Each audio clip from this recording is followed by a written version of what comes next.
తెలుగు సినీ సామ్రాజ్యాన్ని 4 దశాబ్దాలుగా మకుటం లేని మహారాజుగా ఏలుతున్నారు మెగాస్టార్ చిరంజీవి.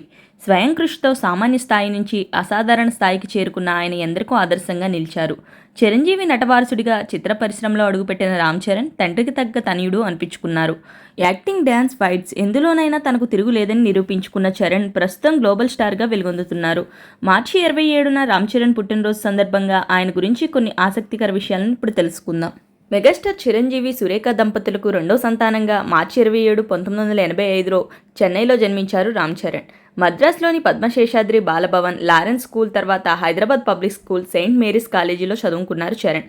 విద్యాభ్యాసం తర్వాత సినిమాల వైపు వెళ్లాలనుకున్న ఆయన ముంబైలోని ఫేమస్ గురు కిషోర్ నమిత్ కపూర్ వద్ద నటనలో ఓనమాలు దిద్దారు. నటుడికి కావాల్సిన అన్ని అంశాల్లో శిక్షణ తీసుకున్న రామ్ చరణ్ డెబ్యూ కోసం చిరంజీవి గ్రౌండ్ వర్క్ సిద్ధం చేశారు. పూరి జగన్నాథ్ డైరెక్షన్లో హీరోగా రామ్ చరణ్ తెరకెక్కిన చిరుత చిత్రం ద్వారా 2007లో హీరోగా ఎంట్రీ ఇచ్చారు చరణ్.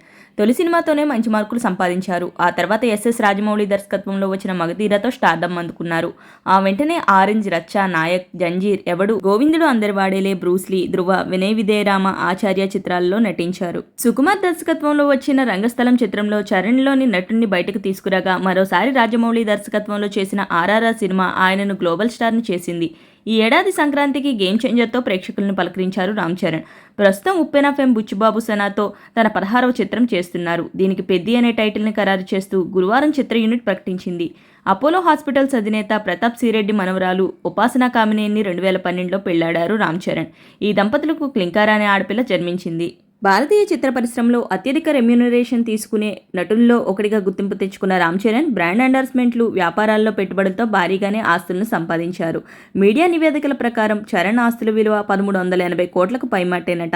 ఆయన సతీమణి ఉపాసన ఆస్తులతో కలిపి దీని విలువ 2500 నుంచి 3000 కోట్ల వరకు ఉంటుందని అంచనా. సినిమాకు 40 కోట్ల నుంచి 50 కోట్ల మధ్యలో రెమ్యూనరేషన్ తీసుకునే చరణ్ తన తాజా చిత్రం పెద్దికి 100 కోట్ల పారితోషికం తీసుకోబోతున్నారనే టాక్ వినిపిస్తుంది. స్వతహాగానే గుర్రపు స్వారీని ఇష్టపడే చరణ్ హైదరాబాద్ పోలో రైడింగ్ క్లబ్ను స్థాపించారు. అలాగే ఆయనకు ట్రూజెట్ అనే ప్రైవేట్ ఎయిర్లైన్ సంస్థ కూడా ఉంది.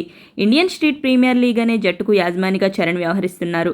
కొణిదెల ప్రొడక్షన్ కంపెనీ పేరు మీద నిర్మాతగాను పలు చిత్రాలు నిర్మించారు. చరణ్కు హైదరాబాద్ జూబ్లీ హిల్స్లో ప్యాలెస్ లాంటి ఇల్లు ఉంది. దీని విలువ 70 కోట్ల వరకు ఉంటుందని అంచనా. అలాగే ముంబైలోనూ ఓ లగ్జరీ అపార్ట్మెంట్ ఉన్నట్లు ఫిలిం నగర్లో టాక్. లగ్జరీ కార్లను ఇష్టపడే చరణ్ మార్కెట్లోకి వచ్చే ప్రతి టాప్ ఎండ్ కారును కొనుగోలు చేస్తుంటారు. ఆయన వద్ద 10 కోట్ల విలువైన రోల్స్ రాయిస్ ఫాంటమ్, రూ. 4 కోట్ల విలువ చేసే మెర్సిడెస్ మేబాచ్, ఆడి Martin V8 Vantage, Range Rover, Autobiography, Ferrari, Portofino వంటి కార్లు కూడా ఉన్నాయి. ఆదాయంతో పాటు సామాజిక సేవలోనూ తాను తండ్రికి తగ్గ తనయుడిని నిరూపించుకున్నారు రామ్ చరణ్. తన సంపాదనలో కొంత మొత్తానికి సామాజిక సేవా కార్యక్రమాలకు వాడుతున్నారు చరణ్. మన గ్లోబల్ స్టార్ రామ్ చరణ్ మరిన్ని పుట్టినరోజులు ఆనందంగా జరుపుకోవాలని ఆకాంక్షిస్తూ ఈ వీడియో కనుక మీకు నచ్చినట్లయితే వీడియోని లైక్ చేసి, షేర్ చేసి మరిన్ని interesting cinema and celebrity updates కోసం సినిమా కబుర్లు ఛానల్ని సబ్స్క్రైబ్ చేసుకోండి. Thank you for watching.